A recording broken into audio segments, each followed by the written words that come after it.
व्याधि और उपाधियों से जो रहित होती है वो समाधि कहलाती है। और ऐसी की समाधि की संलेखना की साधना करने वाले इस धरा पर यदि कोई है तो कौन है? निर्गंत संत है भैया। आचार्य श्री ने आत्मानुशासन ग्रंथ पढ़ाया और गुरुभद्र आचार्य महाराज कह रहे हैं, धन्य वे साधक जिनके अंदर आकिंचन धर्म है। कहा गया ऐसे आकिंचन धर्म को धारण करने वाले संतों के चरणों में 3 लोक की संपदा तृणवत है। बोले किसकी संपदा? और अपनी लगता है कितनी मिल जाए, इतनी मिल जाए, कितनी मिल जाए चाची, कितनी मिल जाए? इतनी मिल जाए कि पेट ना पेटी भरे और पेटी नहीं तो पीढ़ी भर जाए। चाहे बली में केसों निकले तो वहां एक दिन में खराब कर दे। ऐसे ही है ना, ऐसे ही लोग सोचते हैं। लेकिन याद रखना वहां गुरुभद्र महाराज तेरे धन्य विषण आकिंचन धर्म आ गया तो 3 लोग की संपदा तृण के समान छोड़ रहे हैं। वो क्यों छोड़ देते हैं? क्या उनके पास ऐसा ज्ञान आ जाता है? तो अजय कुंद देव कह रहे हैं अहमिको खरुदमो, क्या जिनके अंदर एक अहमिको आम यानी में एक आत्म स्वभाव से संपन्न शुद्ध आत्मा हो, दंसन नाड़ मय्यु सदा रूपी, मैं केवल ज्ञान दर्शन स्वरूपी हूँ। जब ज्ञान दर्शन स्वरूपी कह दिया तो पर पदार्थ से अब मेरा संबंध है क्या? नवी अथ मंच किचरी अन्नम परमाणु मात्र मितंपी। इस 3 लोक में जो पदार्थ हैं उनमें परमाणु मात्र भी परिग्रह निर्गंत संत कह रहे हैं मेरा नहीं है। अभी माता जी बता रही थी, गृहस्थ कहते हैं 2 कौड़ी ना हो तो 2 कौड़ी की नहीं हो। और संत से कहा हे संत एक भी कौड़ी आ जाए तो भी तुम 2 कौड़ी की नहीं हो। कितनी त्याग की ऊंची बात कही गई कि वहां आचार्य भगवान कह रहे कि तुम्हें मात्र भी परिग्रह रहेगा तो ध्यान रखना आत्म स्वभाव की सिद्धि होने वाली नहीं है। कितनी भी स्वच्छ निर्मल स्फटिक मणि हो, थोड़ा सा भी दूसरा रंग लग जाता है तो क्या उसकी निर्मलता समाप्त हो जाती है। वैसे आचार्य भगवान कह रहे हैं साधु अब आप क्रम बाई क्रम आत्मस्वरूप की ओर प्रयाण कर रहे हैं। तो कहा गया अभी तक तो बाहर पदार्थों को छोड़ा था, अब सोचो कि शरीर भी मेरा नहीं है। क्या नहीं है? शरीर भी मेरा नहीं। याद रखना जो संत ऐसा सोचते हैं कि शरीर भी मेरा नहीं है वे ही निर्गंत संत निर्जन जंगलों में जाकर क्या करते हैं? साधना कर पाते हैं। बोलो है कि बात? निर्जन जंगलों में कौन जा सकता है? जिनको अपने शरीर से मोह हो तो वो तो एक आसन भी नहीं कर सकते। जंगलों में जाने की तो बात पूछी है। एक दिन के लिए रात्रि भोजन का त्याग भी कठिन हो जाता है। क्यों? शरीर से मोह है। भूख लगेगी रात में, नींद नहीं आएगी तो फिर क्या करेंगे? मोह है। क्या है ये? मोह है। आचार्य भगवान कह रहे जब तक शरीर से मोह रहेगा तब तक आकिंचन धर्म आने वाला नहीं है। तो कहा गया कि हे संत घर कुटुंब परिवार भोजन सबको छोड़ देना और निर्भय होकर कहाँ साधना करनी है तुम्हारे लिए? निर्जन बंजनों जंगलों में। क्या उनके पास ज्ञान आता है? तो आचार्य श्री बहुत सुंदर एक सूत्र बताते हैं। क्या संतों के क्या माता पिता होते हैं कि नहीं होते? हाँ माझी वाली चाची, संतों के माता पिता होते हैं क्या? भाई बहन होते हैं क्या? बेगा भाभी नहीं होते। क्यों नहीं होते? क्योंकि उनका शरीर से संबंध है। लेकिन याद रखना जैसे आपके होते हैं वैसे तो नहीं होते। जैसा आपका परिवार है वैसे उनका परिवार नहीं है, लेकिन परिवार तो है। माता पिता हैं। कौन से चौधरी जी? धैर्यं यस्य पिता क्षमा च जननी सत्यं सुनो। धैर्यं यस्य पिता क्षमा च जननी। मतलब यहाँ पे कह रहे हैं क्या कि उनकी धैर्यं यस्य पिता पिता का काम क्या होता है? धैर्य दिलाना। क्या होता है? वास्तविकता में कभी कभी जब संसार की इस परिपाटी में देखते हैं तो पिता का जितना धैर्य होता है उतना माताओं का नहीं मिल पाता। माताएं तो कुछ हो जाता है तो आंसू बहा करके अपने जी को हल्का कर लेती हैं, लेकिन पिता हृदय को पत्थर बना लेते हैं। धैर्य उनके पास क्या है? धैर्य। संतों से कहा, हे संत, लौकिक संसार को छोड़ा है, लौकिक पिता को छोड़ देना, लेकिन मोक्ष मार्ग में चले हो तो धैर्य रूपी पिता का साया मत छोड़ देना। धैर्य छूट गया तो जीवन में संयम साधना रह नहीं पाएगी। बोल, रह पाएगी क्या? धैर्य ना हो तो पल पल की छोटी छोटी विपत्ति भी बहुत भारी लगती हैं, और धैर्य होता है तो कहा जाता है सब कुछ सहज हो जाता है। होता है कि नहीं? कहा गया सबसे बड़ा आभूषण है जीवन का क्या है? धैर्य। धैर्यवान व्यक्ति शूलों में भी फूल की सुगंधी को ले सकता है। ले सकता है कि नहीं? देख लो, संत जंगलों में रहते क्या मिलते भैया? फूल है कि क्या? सूली तो है। क्या है बताओ? मोक्ष मार्ग में सूल है कि फूल है? जब मोह की दृष्टि से देखते तो सूली है, लेकिन हम वैराग और संवेग की भावना में पूरित होकर के जो संत देखते हैं तो उनके लिए भी क्या लगते हैं? फूल लगते हैं। क्या? क्यों? क्योंकि धैर्य हम यस्य पिता है। कौन से पिता का आश्रय लिया है? धैर्य रूपी पिता का आश्रय लिया है। धैर्य हम यस्य पिता क्षमा च जननी। माँ क्षमा की मूर्ति रहती है। होती है कि नहीं? कौन सी माँ? अच्छी सच्ची माँ। कितने बच्चे लाते फटकारते हैं बचपन में, क्या वो फटकारती है? माँ के लिए बेटे क्या क्या नहीं कहते हैं, बोलो। ऐसे हृदय भेदी शब्दों का भी यूज करते हैं, लेकिन धन्य वे माताएं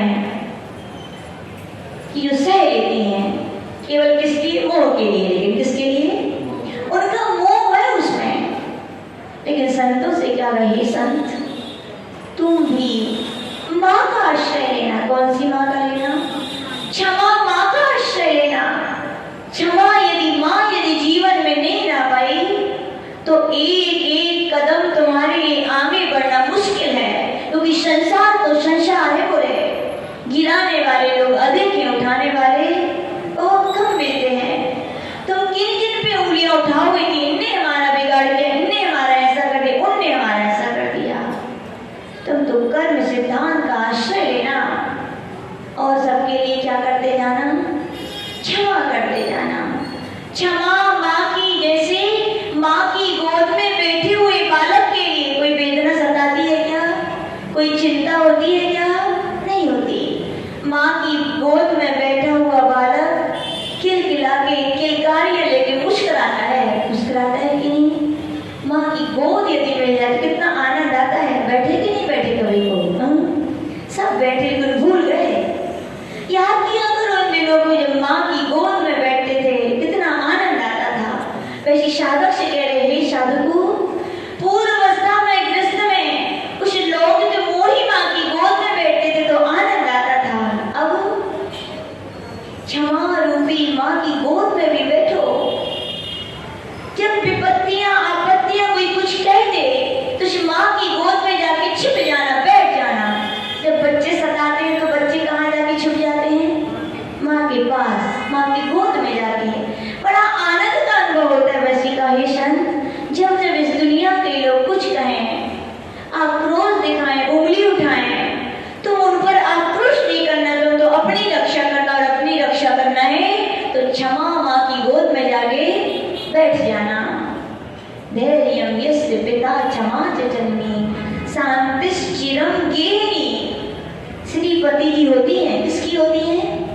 किसकी होती है श्रीमती? श्रीमान जी की। श्रीमान जी कौन होते हैं?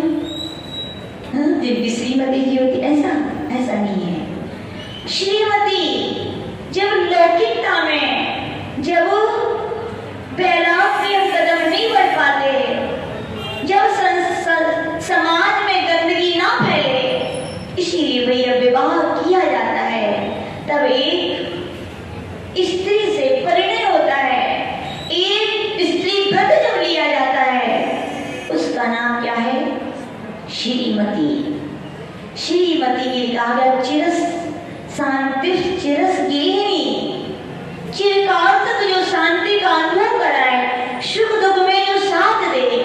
कहलाती हैं?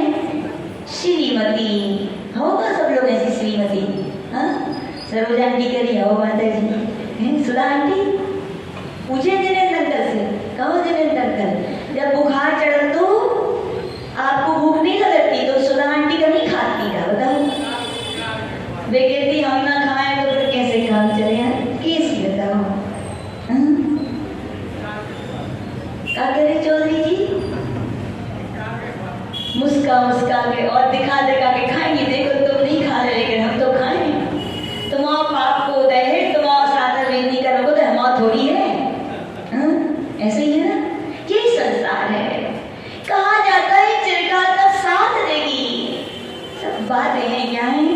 मोह की बातें हैं। जब तक कसाई बंधी हुई है तब तक है सब, या कहें समाज की लोग की मर्यादा है, इसलिए भी निभा लेना पड़ता है।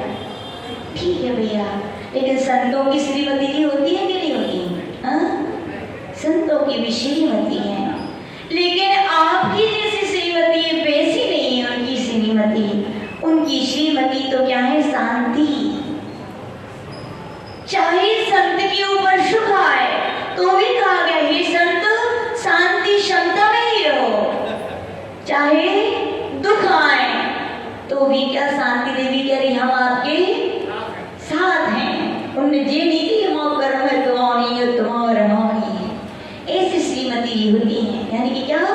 सुख दुख के दिनों में संत से कहा हे संत, जैसे लौकिकता में कहा जाता है वो श्रीमती जी सुख दुख में साथ फेरे होते हैं, तो कहाँ कही जाते हैं? नहीं तो कही जाते हैं, कहाँ कही जाते? माची वाली चाची नहीं, हमें याद नहीं आवे सुना सप्तम फेरा क्या?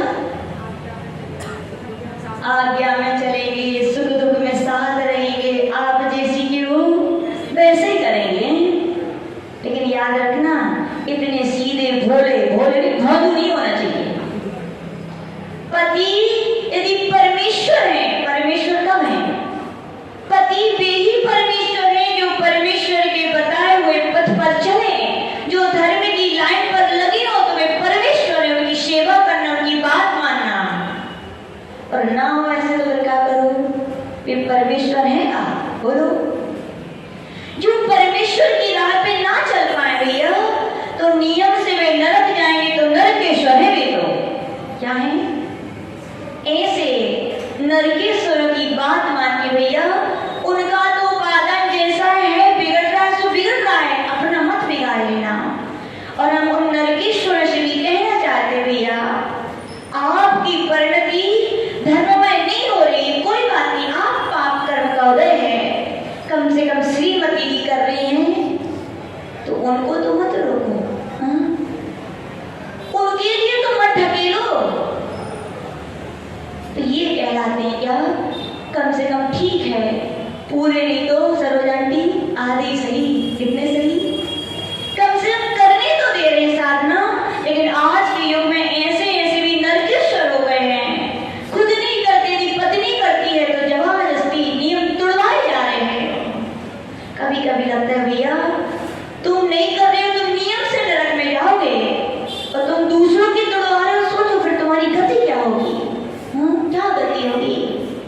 तो ऐसे नरकेश्वर से कहना चाहते भैया तुम्हारी बिगड़ रही है तो बिगाड़ो, कम से कम अपने निमित्त से पर की तो मत बिगाड़ो। कितनी संक्लिष्टता होती होगी जीवों के लिए।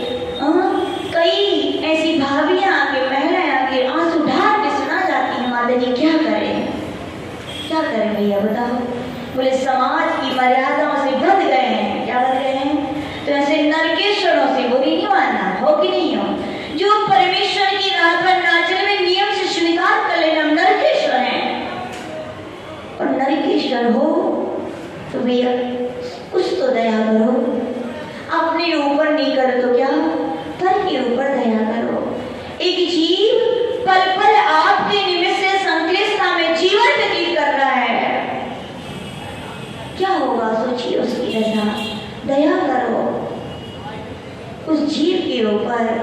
तुम धर्म करना शुरू कर दो, अच्छा तो क्या था? स्वभाव मानना था कि ऐसी जीव की संगति बड़े पुण्य से मिलती है। बोलो मिलती है कि नहीं? पहले कहा जाता था एक अच्छी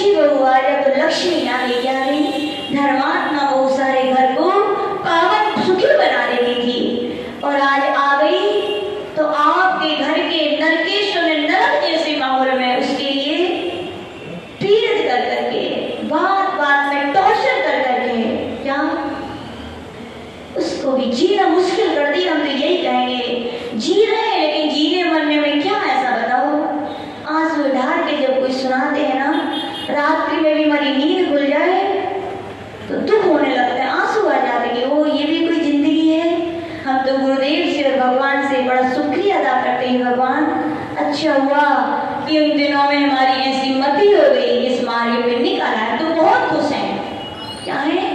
बहुत खुश हैं। पहले उतना ज्ञान नहीं था, लेकिन आज की परिस्थितियां देखते हैं, दहेज की प्रथा बाहर नहीं है, लेकिन अंदर में ये घुन का कीड़ा भी समाप्त नहीं हुआ है। अंदर ही अंदर, बाहर से तो कहते हैं हमारी बहू बिटिया के जैसी है, कैसी है, और अंदर जाके देखो उसकी हालत। वो तो ऐसा है कि कह नहीं पाती। समाज की धर्म की मर्यादाएं बंधी है। लेकिन भैया वो नरकेश्वर से कहना चाहते हैं, पुण्य से ऐसी पतिव्रता आपको परमेश्वर मानने वाली पत्नी मिल गई है, तो क्या करो, कुछ ना कुछ स्वयं भी परमेश्वर की राह में भैया चल पड़ो। क्या? चल पड़ो, तुम्हारा तभी कल्याण होने वाला है। कई लोग कहती माता जी जिंदगी बीत गई कहते कहते कि मंदिर चलो, अभिषेक कर लो, पूजन कर लो, पाठ कर लो, आहार दे लो, एक नहीं सुनते। कैसे माने आप परमेश्वर बताओ? कैसे माने? वेदना कभी उनकी भी एहसास किया करो, उनकी जगह पे बैठ के। याद रखना, अपने जैन धर्म में कहा गया है, आज पुरुषों तो उठलाओ मत। आज धर्म नहीं करोगे तो नियम से मायाचारी कर रहे हो अपने धर्म के प्रति। धर्म में पैदा होकर के धर्म के कर्तव्य नहीं निभा रहे हो तो मायाचारी है, ये छल कपट है। रुष्टा बंद होगा, त्रियंग और दृष्टि पर्याय मिलेगी, तुम्हें भी कोई ना कोई सताने वाला जरूर मिलेगा, फिर रोना पड़ेगा। इसलिए कहना चाहते हैं, ऐसी श्रेष्ठ परमेश्वर की पर्याय पाइए सौरभ भैया। खूब धर्म कर लो धर्म से ही घर स्वर्ग है। और धर्म नहीं है तो कितनी भी फैसिलिटीज ला के रख दो, कितनी भी सुख सुविधाएं ला के रख दो, लेकिन शांति नहीं रहेगी तो वे सब कुछ काम के नहीं है। कहना चाह रहे हैं, ऐसे परमेश्वर बनो। कैसे परमेश्वर बनो कि वो पत्नियां आपकी सुख दुख में साथी बन सके, तभी तो साथी बनेगी। आप हमारे धर्म में साथ देते हो तो हम भी आपके साथ देंगे, और जब तुम साथ नहीं दे सकते हो तो वो साथ देंगी, साथ नहीं देंगे। लेकिन संतों से ये आपकी बात है। यहाँ संतों से कह रहे हैं, संत तुम्हारी भी श्रीमती और कौन सी है? क्षमता और शांति रूपी श्रीमती है, जो तुम्हारे पग पग पर साथ निभा रही है। याद रखना, ऐसी श्रीमती जी साथ है तभी जंगलों में भी मंगल लगता है। क्या लगता है कि नहीं? क्षमता ना हो, शांति ना हो। आज जो सुनाते हैं, जब श्रीयान श्री का पहला चतुर्मास किया, बोले पहाड़ पे रास्ते भी नहीं थे, बोले जब जाते थे तो झाड़ियां लग जाती थी, शरीर छिड़ जाता था, बोले रहने को कोई कमरे नहीं थे, गुफाएं थी वहां। क्या थी? वहां रहते थे। चौका 7 किलोमीटर दूर से महिलाएं, सुन लेना, झांसी की महिलाएं, कितने किलोमीटर दूर से? 7 किलोमीटर दूर से महिलाएं, गाड़ियां नहीं चलती थी उस समय, इतने वाहन नहीं थे। टोकरी में आहार की सामग्री रख के 5 बजे सुबह घर से निकल जाती थी, जब जाके 7 बजे वहां पहुंच पाती थी। यह सम्यक दृष्टि बनाना क्या है? और आज सब सुविधाएं हैं, सब कुछ है, लेकिन हम चौका लगाने की भावना ही नहीं है। यानी कि ऐसी परिस्थिति में गुरुदेव ने बोले, श्रीयान श्री में चतुर्मास किया, लाइट नहीं थी, बोले क्या? लाइट नहीं थी। पाटे थे क्या? जब कमरे नहीं थे तो पाटो कहाँ? पाटा नहीं, चौकी नहीं। बोले वहां के कोल भी लोग, बोले चट्टान को बिछा देते थे, फरसी बोलते जिसको बन। बोले महाराज जय आपको कहा है तखत है, बोले एक मोटी सी चौड़ी सी फरसी रख देते थे। बोले महाराज जय आपकी चौकी है, कहा है जय आपकी चौकी है, और सांस रखने की अलमारी चाहिए। तो बोलते थे जिन गुफाओं में पोल होते थे उनमें एक पत्थर लगा देते थे, और राजश्री पॉलिथीन में पैक करके अपनी जिनवाणी रख देते थे और एक पत्थर ढक देते थे। क्या बोल रही? अलमारी।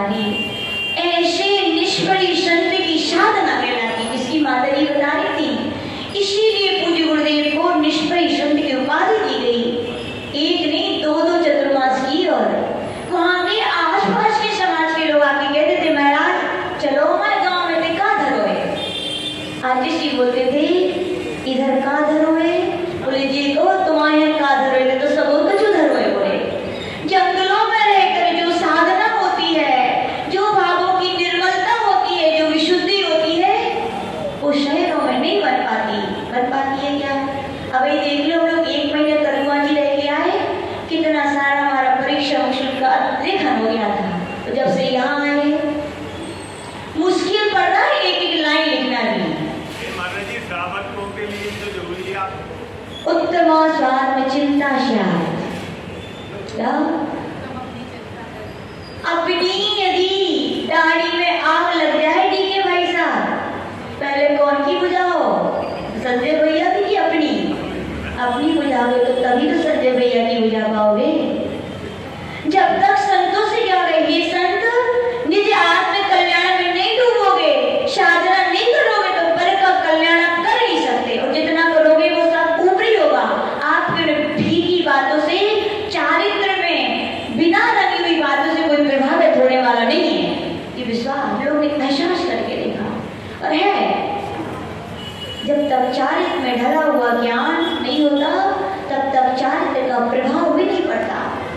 आप पे प्रभाव ना है, आप अपनी आत्मा से प्रभावित हो तो कहा गया आप दुनिया को प्रभावित कर सकते हैं।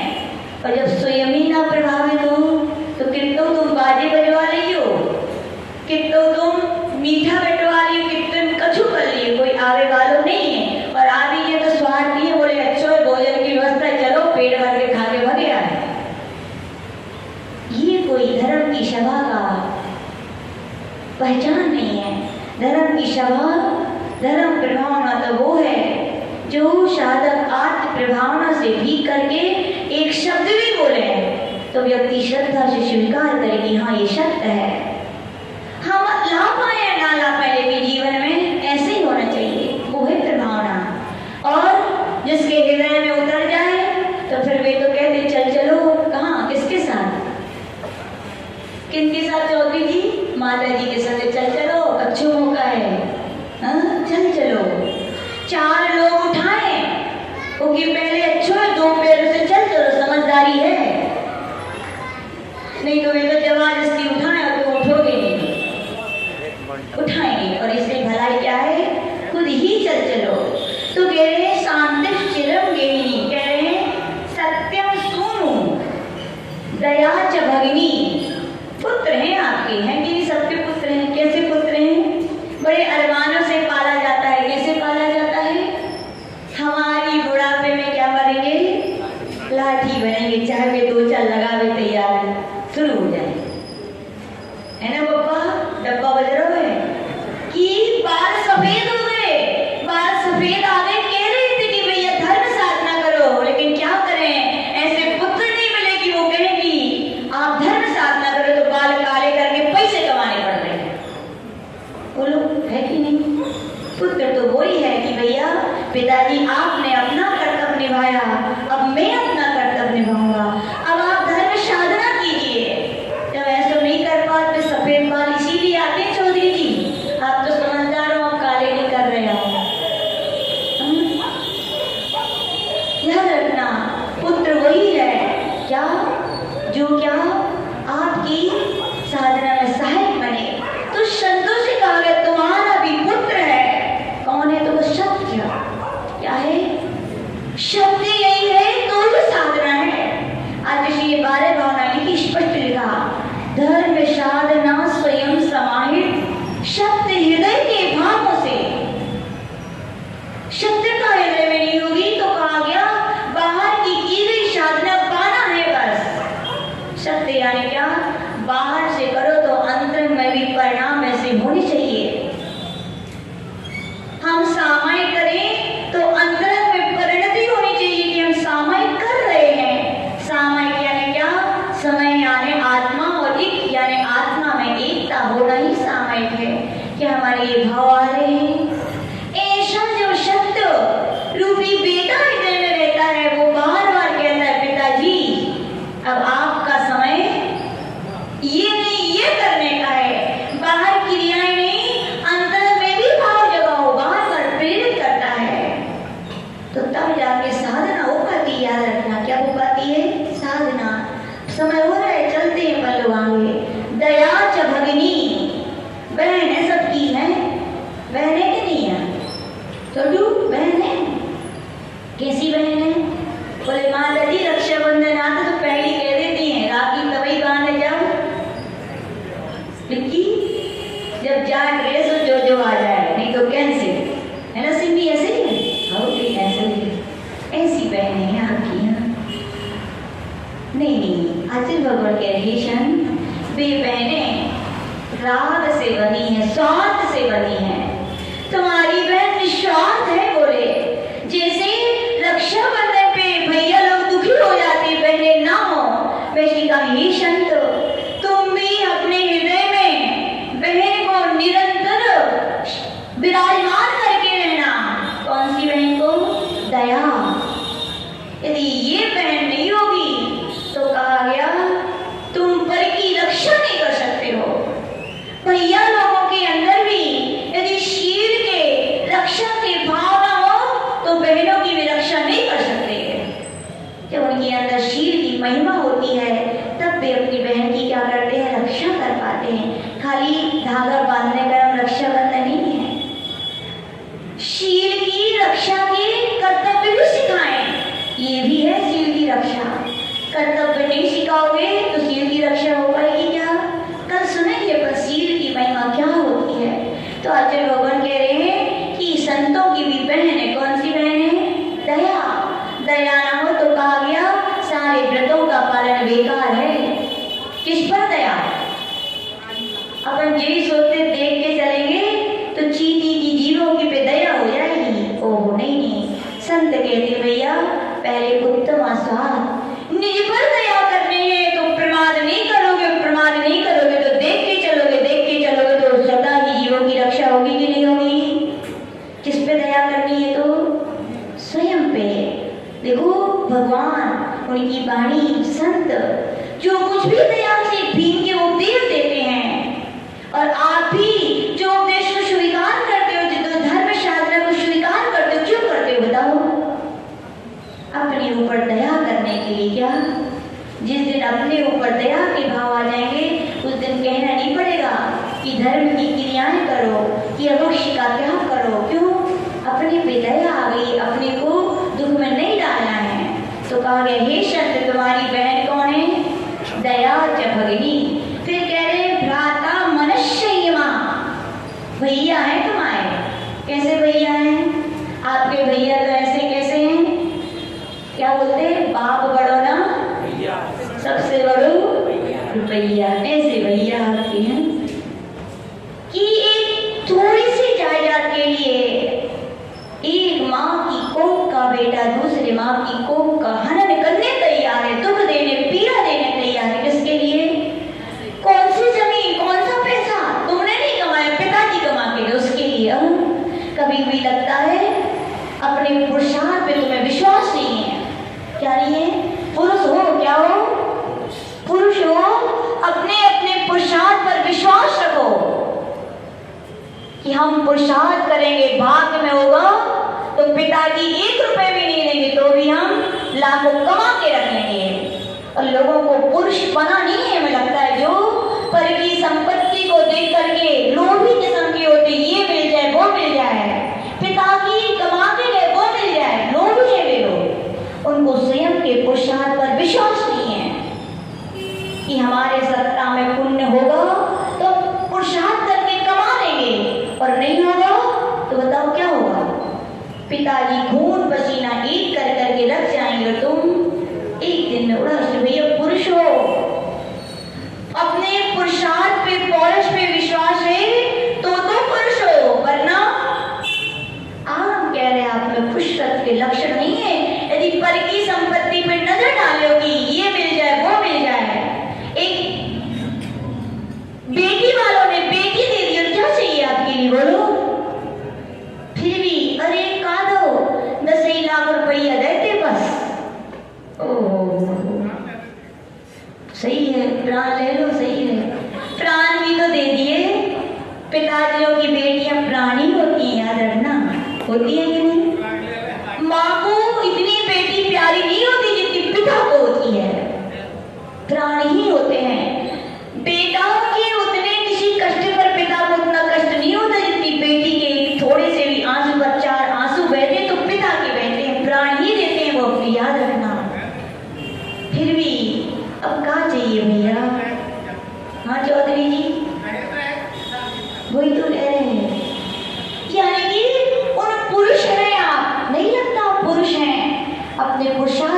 विश्वास ही नहीं है। लाखों करोड़ों की संपत्ति कमा रहे हो, फिर भी परी की सुहाती नहीं है, वो भी हमें मिल जाए। और लोग ऐसी ऐसी भावनाएं करते हैं, भगवान ये कबे जाए, एक लौटी मोड़ी है तो सब हमारे पास आ जाए। ओहो, कभी लगता है ऐसे भैया, ऐसे धन के लिए क्या बेकार है भैया, ऐसे पैसा सब कुछ नहीं है, अकिंचन धन बता रहे संत से कहा, हे संत तुम्हारा भी भाई है, कैसा भाई है? संयम रूपी भाई है। जैसे रामचंद्र जी गए थे तो कौन गए थे उनके पीछे? लक्ष्मण गए थे। ऐसे तुम भी जब जब मोक्ष मार्ग पे साथ में चलना तो किसको रखना? संयम को रखना। तो तुम उन जंगल जैसे कंकटाकीट संकटाकीट मोक्ष मार्ग में चल लोगे, क्यों? तुम्हारा भाई है ना, संयम भाई है। मन का संयम, इसका संयम सबसे बड़ा, वचन का और काय का संयम कोई बड़ी बात नहीं है। किसी को अपन आपसे भी कह दे इतने लाख रुपए मिले, बैठे रहो सीधे तो बैठ जाओगे, इतने मिलेंगे बोलो मत, नहीं बोलोगे, लेकिन कहे जाए इतने देंगे, मन को कंट्रोल रखो, तो करना बड़ा मुश्किल है। संतों से क्या, हे संत तुम्हारा भाई यदि कोई तो कौन? मन संयम है। मन संयम है तो संयम की सही साधना है कि नहीं? याद रखना, आदित्य लोग से हमेशा बोलते थे मोक्ष मार्ग में ना कंकड़ है ना संकट है, और इन्हें भी तो जितने आप लोग समझते हो वो नहीं है। सबसे बड़े संकट और कंकड़ है तो मन के हैं। अनादिकाल से मन विषयों में रचा बचा है, इंद्रियों के विषयों में रचा बचा है, मन वही कहते हैं वही चलो। लेकिन संत जब क्या करते हैं, उस मन पर संयम रखते नहीं, ब्रेक, संयम का ब्रेक, ऐसा तुम्हें नहीं करना है। यानी भाई वही भाई सही है जो कुमार में जाने से रोके, वो भाई भाई है। तो कहा गया, हे संत तुम्हारा भाई है तो कौन सा है? मन संयम है। मन संयम है तो तुम कभी गड्ढे में गिर नहीं सकते। गिर पाएगी क्या कोई? बताओ। मन की साधनी करना तो गुणस्थान है। जब मन संयम है तो क्रमशः गुणस्थान चढ़ते जाओगे, और आज उसी का दिन है। क्रमशः गुणस्थान एक एक धर्म को प्राप्त करते करते संतों से कहा, हे संत विहार चली ने निश्चय ही चली आने आओ, ध्यान लगाओ। कह रहे थे आगे, सैया भूमि तलम दिशा च वशनम। भूमि तलम सैया, जब गृहस्थ अवस्था में थे तो बढ़िया डल्लम के गद्दा मिलते थे, कोमल कोमल मिलते थे, तो आराम आता था कि नहीं? अभी भी तुम्हारे लिए शैया है तो क्या है? भूमि तलम। क्यों? भूमि तल यदि शैया होगी तो राग द्वेष नहीं होंगे। क्यों नहीं होंगे? ताकत होगा, दरदरो है, इतो ऊंचो है, इतो नीचो है, ऐसे कलर पेंट वाला है, भैंसो है, ऐसो होने चाहिए, भैंसो होने चाहिए। और पार्टी ने क्या कहा? सैया तल भूमि। देखिए आप लोगों ने कभी सैया? तमिलनाडु को भी दर्शन कराओ, वहां पे नलदेयार नाम का पर्वत है। नलदेयार यानी कि 8000, हिंदी में नलदेयार को क्या बोलते हैं? 8000। उस नलदेयार पर्वत का नाम नलदेयार क्यों पड़ा? तो बताते हैं किसी समय पर वहां 8000 निर्गत संतों ने एक साथ चतुर्मास किया था। बोले कितने संतों ने? आनंद आया कि नहीं आया? सोचिए कि ऐसा वो दृश्य ऐसे लगता है जब पहाड़ पे जहां नजर उठाते होंगे तो ऐसा लगता होगा जनेन्द्र भगवान की साक्षात मूर्तियां ही बैठी हैं। जहां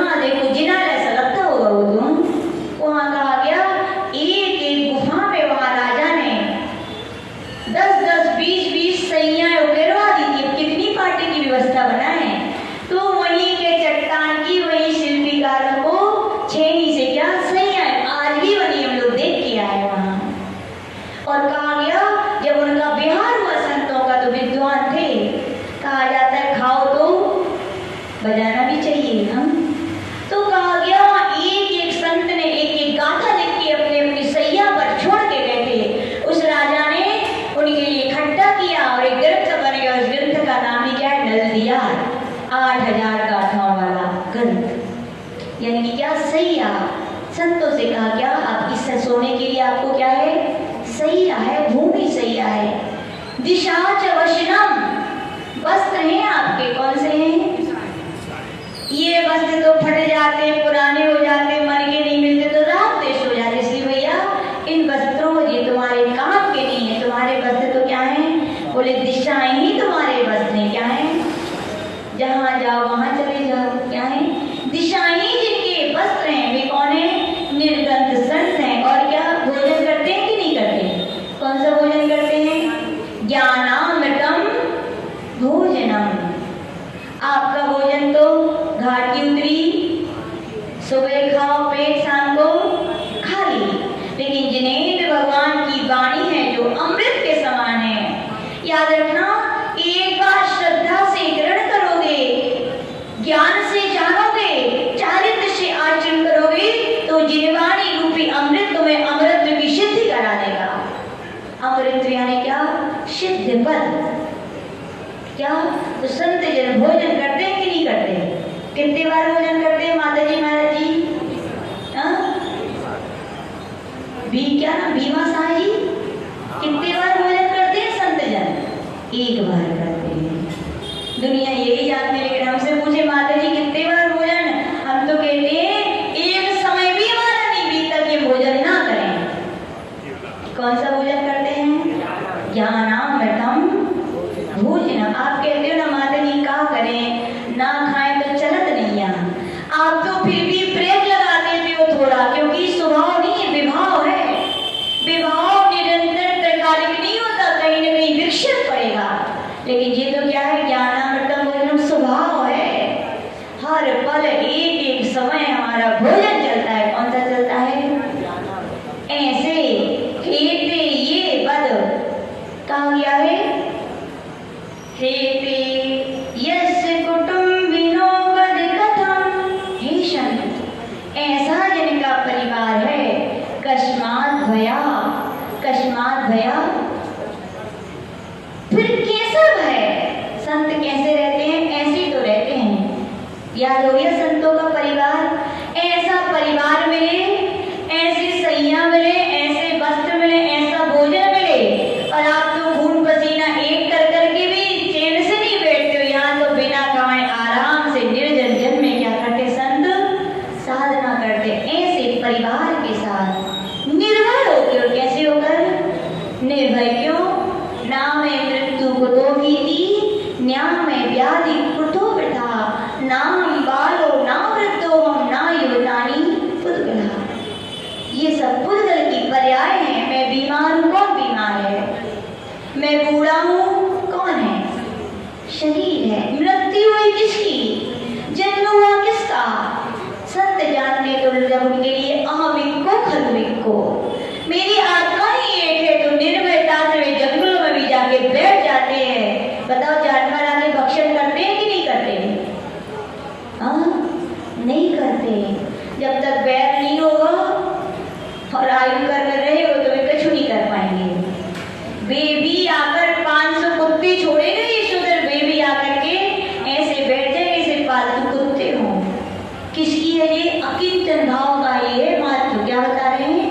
अकिंचन भाव यानी तीन लोक की संपदा, देवता भी आके उनको नमस्कार करते हैं, फिर तो आते हैं कि नहीं? मनुष्यों से बड़ी संपदा किसकी है बोलो?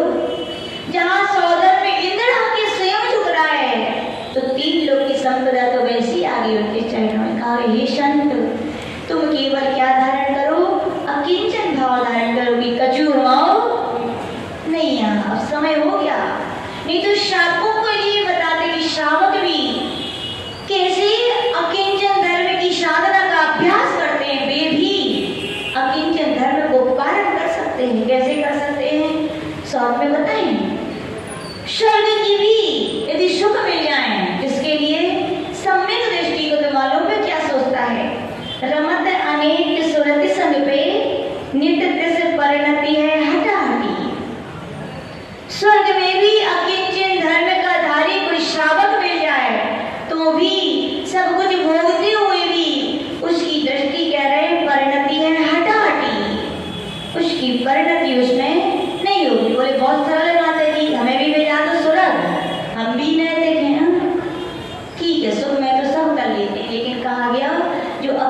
शरीर में होने वाले दुख आपके हैं क्या?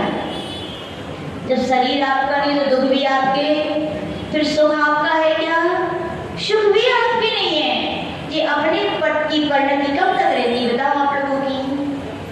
जब तक की आंखें खुली हैं बस, है कि नहीं? कब तक कहते हो ये हमारे ये रुके, कब तक? जब तक की आंखें खुली हैं, और आंखें जिस दिन बंद हो जाएंगी उस दिन, यानी कि अपन सब जानते हैं कि नहीं? सब जानते हैं, लेकिन कभी नियम लेके जाना आज कि दिन कितना भी हम बिजी रहें, लेकिन 5 मिनट जरूर निकालेंगे। किसके लिए? अपने लिए। किसके लिए? अपने लिए। जो जानते हैं कि कछु हुआ नहीं है, उसका वेदन भी करेंगे हम। क्या करेंगे?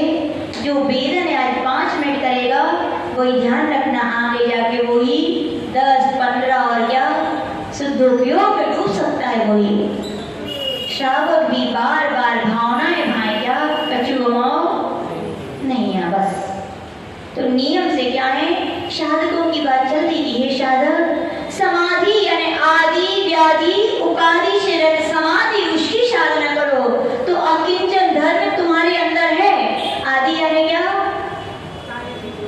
आदि यानी मानसिक रोग। आदि यानी मानसिक रोग कौन कौन से? अहमेदम और ममेदम, ये भूत है। बोले भूत सवार हो जाए किसमें तो चैन से नहीं बैठने देते ना भी। ऐसे कि जब जब अंतरंग में अहमेदम और ममेदम के भाव आएंगे, तब तक तुम्हारी भूत है, आदि है, मानसिक व्याधि है, तुम चैन से नहीं बैठ पाओगे। इसलिए संत क्या कहते भैया? आज ऋषि देखो सिंहासन पे बैठते हैं, लेकिन उनका नियम है हमारा सिंहासन का त्याग है। लगा दिया सो बैठ गए, नहीं लगा तो हमारी जमीन भी सिंहासन है। बोले अजी का त्याग है सिंहासन का। हाँ, अजी बोल दी हमारा सिंहासन का त्याग, इन्हें रखने का त्याग, हमारा ये कहने का त्याग। कभी कहते भी नहीं। ये कर्तव्य किसके हैं? साधकों के हैं। आपने लगा दिया तो बैठ गए, नहीं लगाए तो जमीन भी क्या है हमारे लिए? सिंहासन से कम नहीं है। आज ऋषि का सिंहासन का त्याग है, घड़ी का त्याग है, टॉर्च का त्याग है। बोले रख दो तो देख लेंगे, नहीं रखो तो कोई से पूछ लेंगे। बोले टॉर्च है, रखी है तो यूज कर लेंगे, नहीं रखे तो कौन मंगा भी जाएंगे टॉर्च दे दो। रखने का त्याग है। नैपकिन भी रखी है, सर्दी जुकाम है तो यूज कर लेंगे, नहीं रखी है तो मंगाएंगे थोड़ी खिलाओ। हर चीज का त्याग है। आज इसीलिए उन्हें निष्परिशुद्ध कहा जाता है। क्या कहा जाता है? और वास्तविकता में अपन लोग खाली ऊपर से देखते हैं, कभी अंदर उनकी चर्या, उनके भाव पूछो उनसे। उनका थूकने का भी त्याग है। सोचिए, इसका थूकने का भी त्याग, ये निष्ठा है। क्या इतना बड़ा संघ है, बड़े बड़े भक्त मिलते हैं, कहते हैं महाराज गाड़ी दे दे रहे। क्या दे दे रहे? गाड़ी। तो आज इसी बोलते हैं गाड़ी यानी क्या? समस्या का घर, आफत। गाड़ी दोगे, ड्राइवर भी चाहिए, फिर पेट्रोल भी चाहिए, खराब हो जाए तो सुधरवा भी चाहिए, और सबके इलाज में पैसा चाहिए। और एक कौड़ी आ जाए तो 2 कौड़ी के लिए इतनी गाड़ी आ जाएगी, फिर कहाँ रहेंगे? बोले हम कितने सारे, इतने लंबे लंबे हम लोगों ने 14-15 प्रांतों की यात्रा कर ली, एक भी गाड़ी नहीं है आज किसी की। आज इसी बोलते हैं जो निवेदन करेगा, प्रार्थना करेगा, व्यवस्था बनाएगा। इसी बात से खुश होकर के पता है श्रवण बेलगोला के भट्टारक जी ने पूरी तमिलनाडु की यात्रा करवाई थी, और अपने छोटे भैया शांति प्रसाद जी को भेजा था कि कोई भी तकलीफ नहीं होनी चाहिए संग में। जब आचार्य बोले हैं अकिंचन निष्फलता में सब कुछ बना बनाया मिल रहा है, तो एक गाड़ी होए तो लोग मालूम क्या कहते हैं? अब गाड़ी तो है, अब क्या चिंता? बताओ, यदि कोई साधु यहाँ आए, उनके पास गाड़ी हो और बिहार हो रहे हो तो क्या के हो? गाड़ी तो है, क्या चिंता करने महाराज की सब व्यवस्था, और नहीं हो तो चिंता रहती है कि यहाँ उनके पास जाना है। तो कहा गया अकिंचन भाव है। इतने बड़े संघ के अधिनायक होकर भी कोई किसी प्रकार का ममत्व। आज जैसे यहाँ तक बोलते हैं, मुझे अपने चेला चपाटी से भी मोह बोल देते कई बार हम लोगों से। कई बार क्या होता है, दीदी भैया लोग होते हैं हार कराने जाते हैं तो कहते हम दीक्षा नहीं लेंगे। बोले क्यों? बोले आपके हार कौन करवाएगा?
छोड़ूंगा। क्या? मरण को स्वीकार करूंगा। मरण एक बार होगा तो फिर से शरीर मिल जाएगा, लेकिन संयम एक बार छूट गया, मिलना बहुत मुश्किल है, दुर्लभ है। 2-3 बार ऐसे आए, लेकिन आचार्य ने क्या? धैर्य क्षमता के साथ क्या बोला? मैं संयम को नहीं छोड़ूंगा। फ्रैक्चर हो गए, पलिस्तर नहीं बदवाया। क्या? पलिस्तर ने, सोल्जर का फ्रैक्चर हो गया, एक बार पैर का हो चुका, लेकिन पलिस्तर नहीं बदवाया। ऐसी निष्फलता है। और क्या? आदि व्याधि और उपाधि, उपाधियां। आचार पद भी क्या है? उपाधि तो है। उपाधि यानी कि जो ऊपर से थोपी जाती है, दी जाती है। और जब दी गई तो एक दिन मिली है, तो एक दिन छूटेगी भी। संसार में जो वस्तुएं मिलती है नियम से मिली है, तो क्या होंगी? फिर वे छूटेंगी। आचार पद में मिला है तो क्या? आचार्य श्री बताते हैं, मेरा आचार पद नहीं हुआ था, उसके पहले 10 आचार्यों ने मेरे लिए आचार पद की घोषणाएं कर दी थी। कितने आचार्यों ने? और आजकल तो पता है, दीक्षा को श्रीफल बाद में चढ़ाते, पहले फाइनल हो जाता है, हमें दीक्षा देने के बाद आचार पद दोगे कि नहीं दोगे, तो दीक्षा ले रहे हैं, तो दीक्षा देने वाले बहुत पड़े हैं। जी नहीं, हाँ ऐसे ही है। तो कहा समझो आप लोग, ऐसी भी परिणति होती है जीवों की।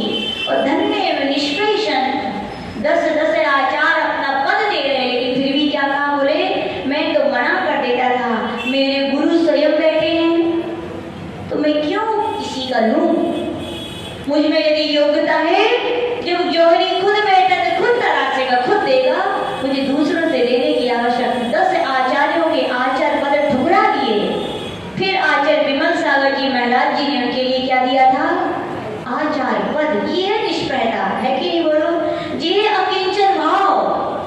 और सुनाए, जब पूज्य आचार्य विमल सागर जी महाराज जी के पट्ट शिष्य आचार्य भरत सागर जी की समाधि हुई, तब भी पूरे भारतवर्ष की समाज ने कहा क्या? इनके पट्टे अधिकारी कौन होने चाहिए? पूज्य गुरुदेव होने चाहिए, आचार्य श्री विराट सागर जी महाराज होने चाहिए। देखिए निष्प्रहता, मना कर दिया कि मेरा स्वयं का इतना बड़ा संघ है, मैं नहीं संभाल पाऊंगा। क्यों? अपना अपने ही होता है, पराया पराया ही होता है। मैं पराया को कितना भी अपना बनाने की कोशिश करूंगा, और अपने के लिए मैं कितना ही ठुकराऊंगा, लेकिन बातें दोनों तरफ से सुनने पड़ेंगी। मान लीजिए आचार्य भरत सागर जी के शिष्य संघ में आ गए, हम यदि एक दिन नहीं कर पाएंगे तो ये कहेंगे इनके शिष्य थोड़ी है, इसलिए नहीं ध्यान रखो। कितना भी ध्यान रखेंगे, वो बातें आ जाती हैं। तो आचार्य जी बोला, हमारा स्वयं का क्या है? इतना बड़ा संघ है, आप किसी योग्य शिष्य को चयन करके आचार्य पद सौंप दीजिए, क्योंकि आचार्य पर जिम्मेदारी है, और मैं यदि उनका सही तरह से नहीं निभा पाया तो दोष मुझे भी लगेगा। आचार्य ने मना कर दिया। सब पूरे बड़े बड़े विद्वानों को, सबको आश्चर्य हुआ था, बोले मना कर दिया, बोले हाँ। और अभी पूज्य आचार्य सन्मति सागर जी महाराज की समाधि हुई 10 में, तब भी यही आया, किसको पट्ट दिया जाए? एक बार तो बताओ, पूज्य आचार्य सन्मति सागर जी में उद्गांव में स्वयं कह दिया था। आचार्य ने पूछा, गुरुदेव शास्त्रों में कहा है आचार्य यदि स्वयं ही अपने सामने योग शिष्य का चयन कर दे तो अच्छा होता है। तो बोले मैंने तो चयन कर लिया। बोले क्या? बोले मैंने तो चयन कर दिया। बोले कहाँ है? बोले मेरे सामने बैठा है। यानी आचार्य को ने चयन कर लिया था, लेकिन वो किसी कारणवश नहीं हो पाया। फिर जब उनकी समाधि हो गई, जब आचार्य पद की बात आई, पूरे उनके शिष्यों ने, चाहे सुवेदी सागर जो, सिद्धांत सागर जो, योगेश सागर जो, सुनील जासुंद, कोई भी उनके शिष्य, उनके बड़े बड़े संगमती, सबने एक ही प्रस्ताव, और तो और आचार्य पुष्पदत्त सागर जी, आचार्य देवनंदी जी, आचार्य कुंदू सागर, जितने बड़े बड़े आचार्य हैं, सबने यही कहा था किसको दिया जाए पद? आचार्य विराट सागर महाराज को दिया जाए। लेकिन निष्प्रहता रग रग में, अकिंचन भाव कहेंगे हम, तो क्या कहेंगे? अकिंचन भाव ईश्वर निष्प्रहता है। अकिंचन भाव पूज्य गुरुदेव के रग रग में भरा हुआ है। बोले नहीं, ये उनके किसी योग शिष्य को दिया जाए। तो कहा गया एक और नए क्या होगा? जैन धर्म के प्रवर्तमान करने वाले आचार्य की क्या होगी? संख्या बढ़ेगी, प्रभावना बढ़ेगी। बोले